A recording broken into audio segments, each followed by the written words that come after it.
Oh, he's gonna eliminate the working class because he's gonna hire a ghost instead. Astral pig.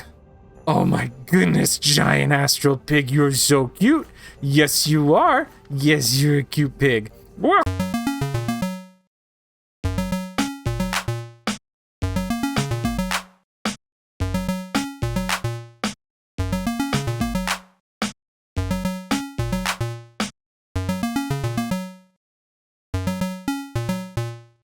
Hello, friends. Welcome to TroytlePower Presents the Power Playthroughs podcast with TroytlePower. I'm your host, TroytlePower, and this is the podcast where we play games in a powerful way. We're playing Ebenezer and the Invisible World, I want to say. This is a Metroidvania based on Ebenezer Scrooge. We got a quote to start off the game. The air was filled with phantoms, wandering hither and thither in restless haste, and moaning as they went. Every one of them wore chains like Marley's ghost. The misery with them all was clearly that they sought to interfere for good in human manners, and had lost the power forever. I've seen this one a little bit. I grew a little less excited in it because I heard that the Switch version had some performance issues. I know the team was aware of it and working on those. I don't know if they've been resolved yet as I'm playing it today. It's been out for a couple days now, but they just sent a code over for me, so I figured I would give it a shot. A ghost has appeared, a ghost in like a military uniform of some sort, who says, "Something has gone horribly wrong. Jacob Marley allowed you to, I didn't get a chance to click it. What sort of help could a spirit possibly need from me? Are you familiar with the Malthus family? Somewhat, rich industrious. They keep to themselves for the most part."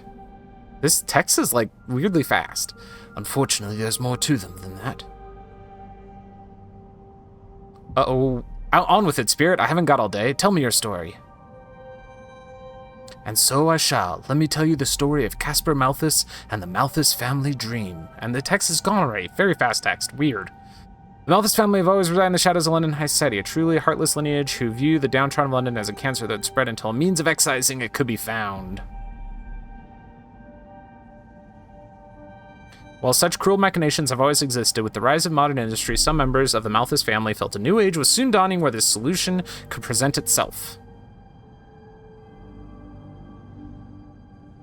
Driving this new rhetoric was Gaius Malthus. He seized upon the city's industrial expansion and turned their family from mere aristocracy into an empire of industry. His factories swelled with the poor working people of London, and we're looking at a portrait of him looking extremely sinister.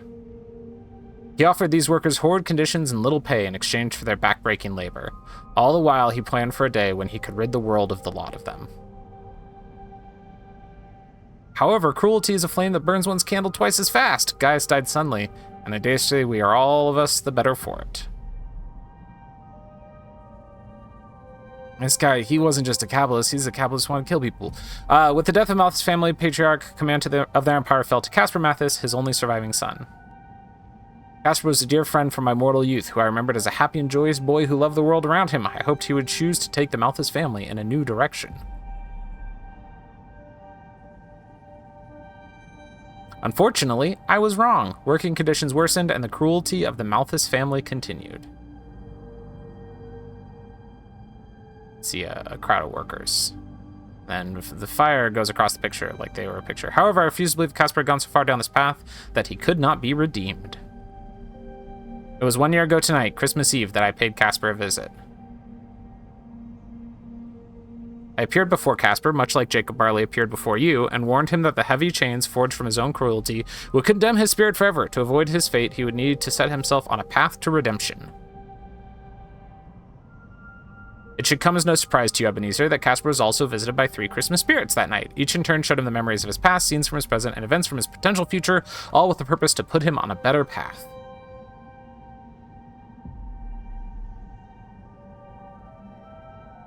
And we see a spirit in the background, but of all the images that Caspar was shown that night, it was the ghost of Christmas yet to come that had the most profound effect. He's creepy. He's like blue and purple energy with a black cloak swirling around him.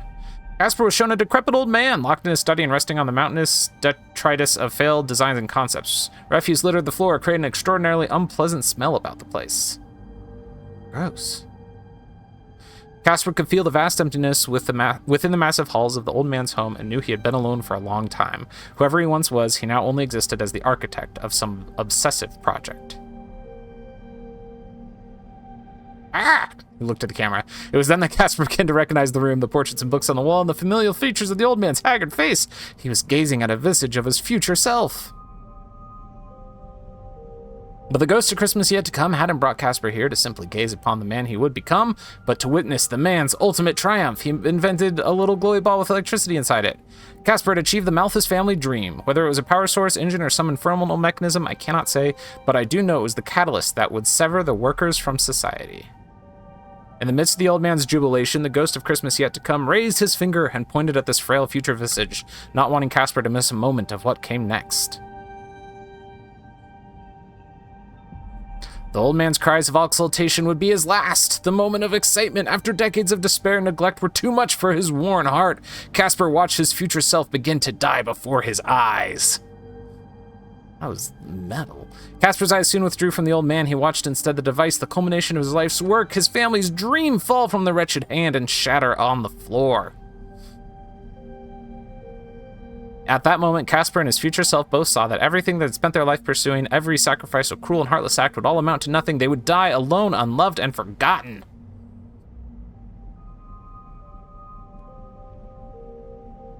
It was a long intro. With that, Casper was returned to his own time, in a state that I perceived to mean he had just been profoundly changed by the ordeal. I left him then so that he could contemplate what he had witnessed. The button to skip this is A, which is under my camera if you're watching the video version, so you can't see that the button overlaps with the text. I felt confident that he would see the lonely path he was on and take another, make changes. However, what I did not foresee was that there would be another visitor that night, one who did not want to change Malthus's path, but to set it in stone. It's like a scary ghost. A dark spirit emerged from the shadows and confronted Casper, laughing at the silly images the Christmas spirits had shown him. So it says the word skip next to the button, and it overlaps the text. It's white on white. It's bad. Casper pled to the horrifying intruder that he did not want to meet the same fate that he witnessed that night. The dark spirit smiled and reminded him he had only seen a possible future, one that need not transpire. So I don't know if that's one of the issues that was going to be fixed, but it's not fixed.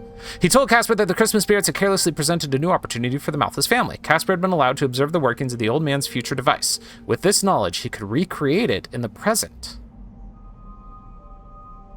He was told he could help create the world that his family had always wanted. He need only be strong enough to put aside silly morality plays and take appropriate actions. With that, Casper turned his back on a better path. A year hence, and he has almost finished using this unnaturally gained knowledge to bring himself to the precipice of his family's ultimate dream, to crush the poor workers of the city under the gears of industrial progress. I'm pretty sure the old evil spirit was him from the future. Yet despite all this, I remember my old boyhood friend Casper, and I bring myself to believe that he's beyond the hope of redemption. Okay. Now you know my story. I need a mortal to help my old friend to find redemption before he is beyond salvation. The Christmas spirits will not come to my aid a second time. It is up to you to find the pieces of Casper's past, present, and future and convince him to choose a better path. So now Scrooge has to be the spirit of Christmas. All right. If there's a pathway to redemption for Casper, it will weave through the people in his life that meant most to him and knew him well. Nebuchadnezzar says, that is all well and good, but even if you knew Casper Malthus once as a good man, that was some time ago. How can you be sure that such a person still exists? I confess, I am not well informed on the metamorphosis that transpired within him. It is imperative that we unravel how he became the man he is today. Casper kept a journal in the London Observatory, secreted away from the prying eyes of his father. If that journal is still there, it may help us understand how he drifted so far from how I remember him. Gallivanting about as a spirit's lackey was not how I intended to spend my holidays. But I suppose in all fairness, I too once was a man that had lost his way. It took the esteemed presence of my dear friend Jacob Marley to set me straight. Very well, spirit, I will find Casper's journal. Thank you, Ebenezer. You must exercise the utmost caution tonight. Casper has already put into motion his plan to displace the workers of London. Excuse me. Yeah. Workers are protesting, and soon there will be a standoff between the protesters and the Malthus private guard. The guard has been deployed to patrol the streets, no doubt eager to showcase their mettle to anyone sympathetic towards the plight of the workers. So amidst this cacophony of mounting chaos, you expect me to venture into a whirlwind, not a whirlwind, of further disorder and confusion? I must say, spirit, your timing couldn't be more inconvenient. All right. And we're off. And we're off. And we have to use the analog stick. We can't use the D-pad. So Scrooge has a wicked punch. Like, this is hand-drawn animation, 2D Metroidvania style. But his punch, he just swings his arm like he's doing like a hook, but it's like a big beam of a punch. An old Pemberley Gazette with the headline, Industrialist Casper Malthus promises the dawn of a new age for London. That's an old one?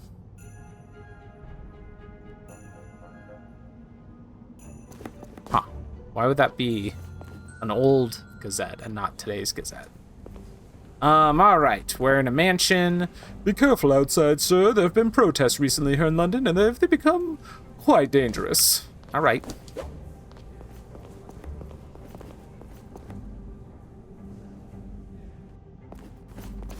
Oh, cool.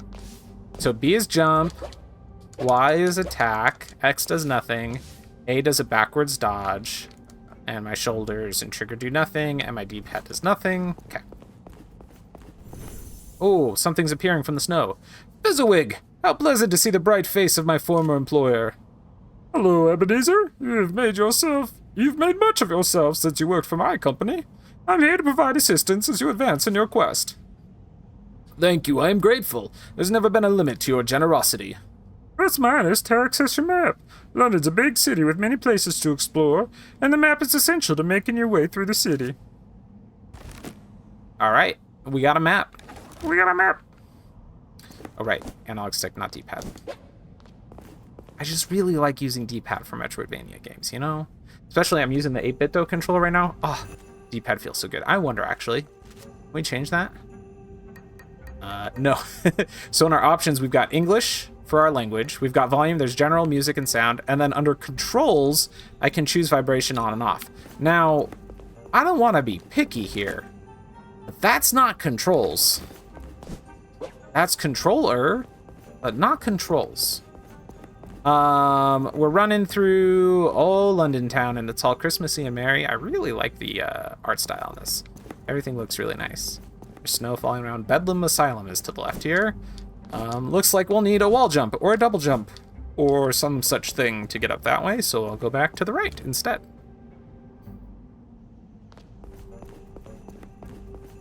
Okay. There is definitely something framey happening with how the background is scrolling. Like, it's not smooth. It's a little bit of like just a little bit. In fact, looking over at my OBS screen, yeah, okay, you can see it a little bit there. I was gonna say, I think my OBS is recording at, no, it should be at 60 frames. I was gonna say, maybe my OBS might not actually be capturing the jitteriness of the background. Kind of reminds me of the same jitteriness, or a similar jitteriness that we saw in River City Girls 2, had kind of the same thing, where, like, you could tell that something wasn't working quite right, but it was, like, hard to define exactly. But yeah, there's definitely a little bit of awkwardness in how things are panning across. We've arrived at a union demonstration, and the ghost of Eric appeared again. Ebenezer, that protester just ahead, excuse me, that protester just ahead is in peril and requires aid. Can you intercede on my behalf? Heck yeah, I can get into a fight on your behalf. Oh, this Union Buster is like a giant dude. He's like 8 feet tall, and he's wearing like some kind of face mask and body armor, and it has a giant bat. And this protester's name is Leslie, who says, "Please don't, I surrender." You there, cease your unwarranted assault on that man this instant. Yes, he may have committed his fair share of transgressions, but he has clearly surrendered himself, hasn't he? You and your friends are naught but the surplus population. Accept your fate, you pitiable swine! And he just crushed that dude with his big bat. You're next, old codger. Hey, Ebenezer. You could've jumped into the fight before he squished that dude, huh? Dodge enemy attacks using backstep. Okay. So my first fight... Oh! I was gonna say, my first fight, you're expecting me to backstep? I definitely got hit. Oh, hey, Leslie jumped back up. He's okay. I didn't see that one of the other goons said something, I don't know what. Thank you, kind sir. Let me help you home. No, I'll be fine. You need to find a safe haven. For one, Gastril is a merciless fellow, and you're in grave peril in his presence. He's not just neutralizing protesters. With the Malphus private guard, he's hunting anyone involved in the protests. Now they'll come for you too. I'm well aware of the pressing need for self-preservation today. Thank you very much.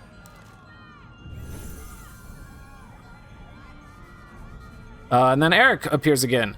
And says, Eric, why oh why? Oh, sorry. Scrooge says to Eric, Eric, why oh why were you utterly useless in extending aid to that man? Are you content with being a mere spectator, an impotent bystander in the face of distress? I had the wish to aid that man, but my curse in the afterlife is that I cannot. You, Ebenezer, have been visited by the Christmas spirits and can see me and other ghosts. I can help those in need through you, and I can help you. For granting assistance to that man on my behalf, I shall be able to help you further. Okay. Eric Fellows has joined you. Select attack. Faded away on its own. Your tutorial screen fades away on its own. There's a spirit bar. That's what I use for ghost magic. Apparently I'm hitting, it says regain energy by hitting people with a cane, but I didn't know I was attacking with a cane. Let's go to the ghost section. Eric Fellows. Press X, no, equip and press X to use Navy Man power. Okay. Whoa. He appears and does like a big uppercut attack with a sword. And I can use the D-pad to change which ghost I have equipped, it looks like. Okay.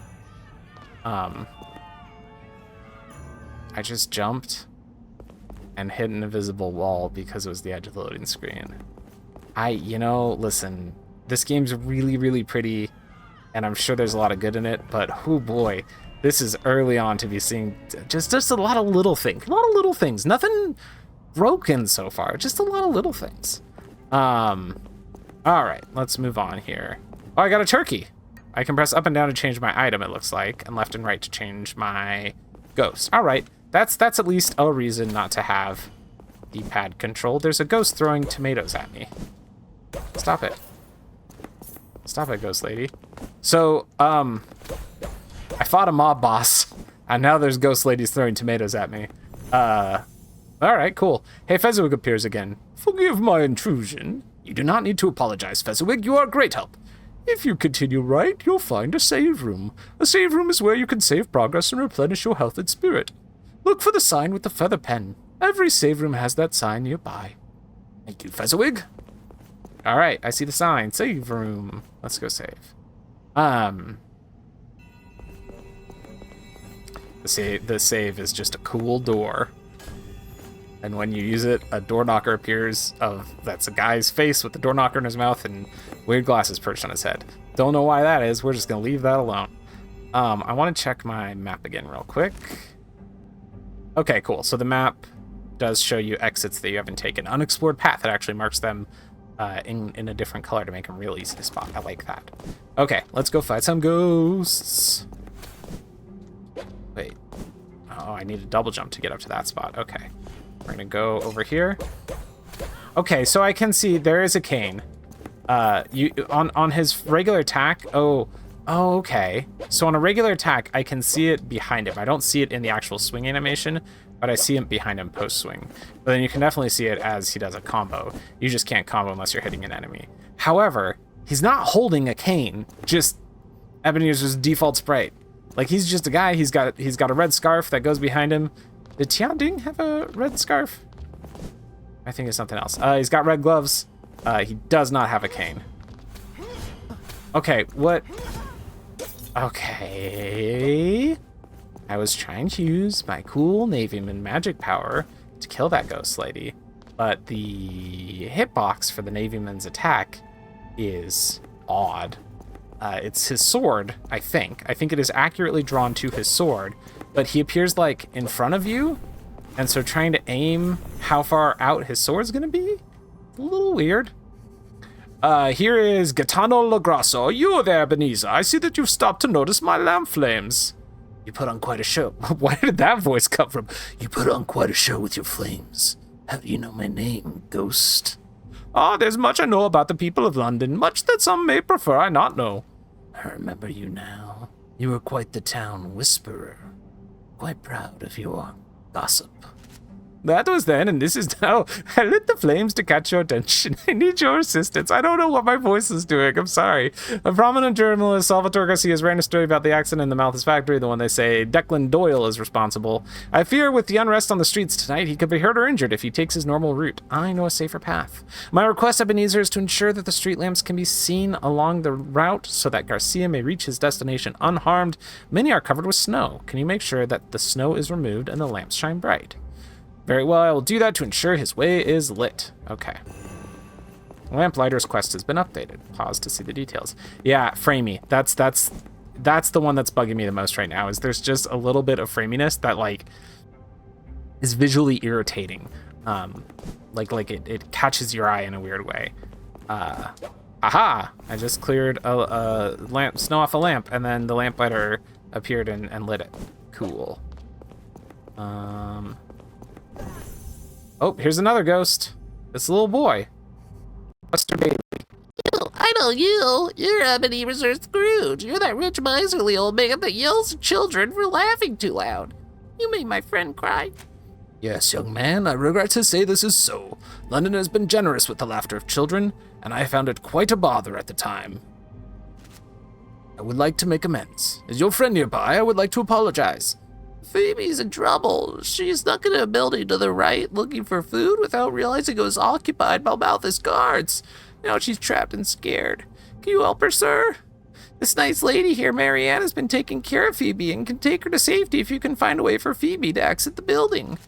Of course I will help. I will find Phoebe and help her to safety.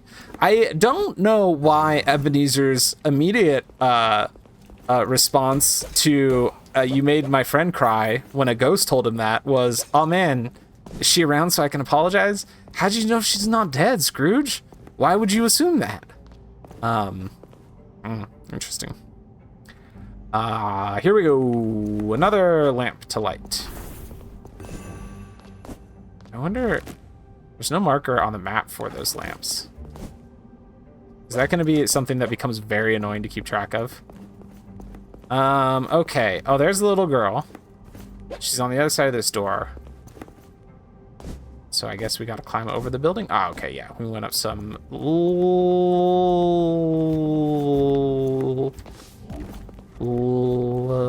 what's the word? Platforms. Platforms is the word I was looking for. We went up some platforms. There's one of those big bruiser guys in here, so we're gonna hit him, and then, oh, we didn't dive away fast enough. What if we, aha, we used our Navyman powers to knock him out. Okay. Oh man, here's another brute. This one's got a shield and a big hammer thing. Okay. Eat him. Almost died. All right, what does the little girl say? Achoo! Achoo! Oh no, I hope the Malthus guards didn't hear me sneeze. Is your name Phoebe? Do you know a boy named Buster, who's a ghost? A dead boy? Are you friends with a dead boy? Oh, dear Buster, he was my best friend. My mother said Buster and I were to be married when we were of age. Worry not, dear child, he's dead. You're no longer in an arranged marriage. I will help you get out. And then Buster appears floating in the air. Marianne is close by and she could take Phoebe to safety. There's a lever just above your head that'll open this door. I can help you get up there so you can activate it. Buster Bailey has joined you. Press attack and down to use his power. Again, I don't know what it said after that because... Okay, he makes balloons appear.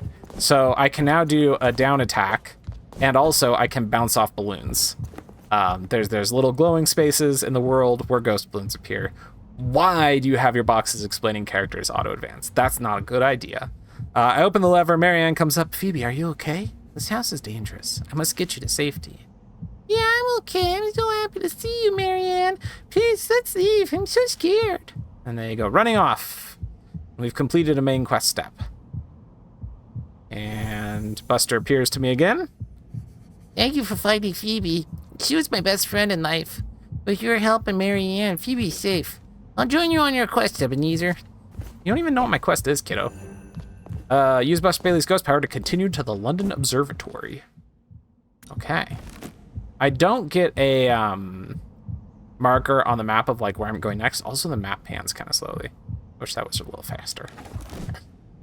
It's gonna be annoying when I have a big map to explore. Ah, there's balloons have appeared. Now, okay. Okay, I died. I tried to use Buster's ability on some enemies, but I forgot that I have to press down and attack to use his ability, not just down. Because you bounce off the balloons automatically. So I was holding down when I hit the balloons because that's the direction I was going. But that doesn't work for the attack. The good news is, unlike a Castlevania, this game's save rooms aren't just save rooms. They are checkpoints. Because I went back to that save room, and guess what? I still have Buster Bailey helping me out. So I did not lose progress when I died. Been playing, just finished today, Aria of Sorrow, and the death in that game it can be brutal. I think I'm probably gonna wrap up soon. We'll see if we maybe find one more like save room. That'll be a good stopping place. But what I can see of this game is it seems like it's got it has your very unique animation style, which is very cool. I found a treasure chest. I bounced up some of Buster's balloons and found a treasure chest with some money inside. And it opened up a new pathway that I can go up. And there's enemies up here. There's wow. Same guy who killed me last time, who has the thing you use to blow in a fireplace. Bellows? Is that what those are called? He has a bellows that he pumps poison gas out of, which is a pretty cool enemy design. And then there was a ghost of a guy who threw fireballs at me. Now there's a ghost of a tightrope walker. I do wonder, if I were Scrooge and I was sent out on this journey to stop a guy from using some sort of technology to eliminate the working class, and as soon as I set out on that adventure, I was met in combat not just by his personal security guard, but by ghosts, I would have questions about the ghosts. Why are there ghosts? Does this just what Scrooge has dealt with every day since his adventure, since he was visited by the ghosts? Is that why he's so good at slapping things with his cane? Is because he's just battling the undead of London every time he walks out of his home? Or are these ghosts newly appeared and helping out Mr. Malthus? Which is my suspicion that his working class thing, he's gonna eliminate the working class because he's gonna hire ghosts instead. Astral Pig. Oh my goodness, giant astral pig, you're so cute. Yes, you are. Yes, you're a cute pig. Welcome to Jasper's Wandering Bazaar and Food Court. I'm Jasper, I offer an emporium of curiosities. Feast your eyes on delectable foods and rare items from all over the world. Jasper, tell me about your pig. You can find foods on one page and rare items on another. Make sure to stock up before continuing on your journey. He's got berries and mashed potatoes and turkey and plum pudding, and he's also got Aaron's glove. Enemies have a 10% chance to drop health items. A deer's cloth adds 15% chance to critically strike when using an attack ghost. So there's a whole bunch of stuff we can choose from here, but we are broke, so we cannot afford any of it. We could afford some food, probably not a bad idea. Confirmed by yes. Bought some turkey, find some mashed potatoes, and we're gonna call that good. Jasper, you really have nothing to say about your pig? And there's no, hey, listen, the biggest problem I have with Ebenezer and the Invisible World is that there's not an option to pet the giant astral pig. That's not okay. You're gonna put a big astral pig in your game? Let me pet it. Just let me pet him.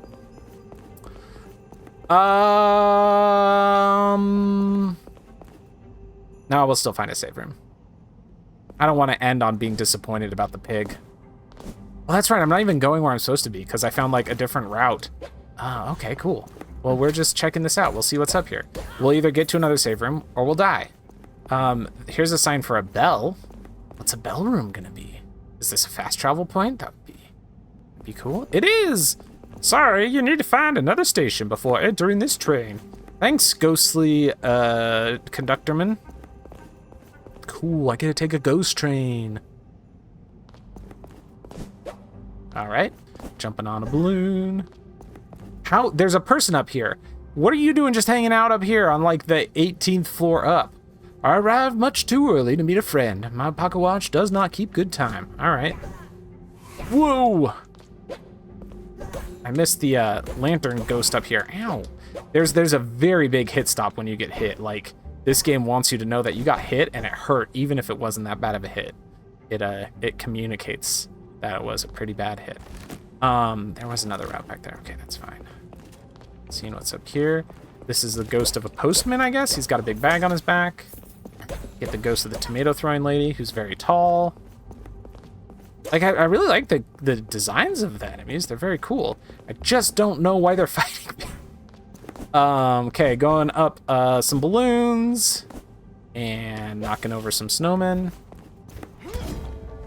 Oh, I got got. I got got by a goon with a bat. I used my Navyman to attack him, and while I was attacking him, he attacked me, and I died. Ebenezer in the Invisible World. I'm definitely keen to play more of this. I'm interested to see how the Metroidvania aspects of it unfold, but it does feel like it needs a little bit of patching up still. So we'll have to see on that.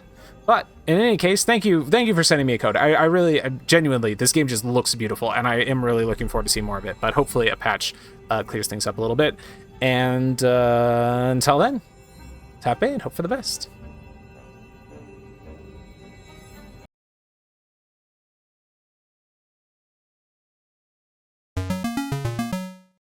If you enjoyed my show, it would mean a lot if you would rate and review it on iTunes, share it on social media, or check out my Patreon. You can find all of my stuff at TroytlePower.carrd.co.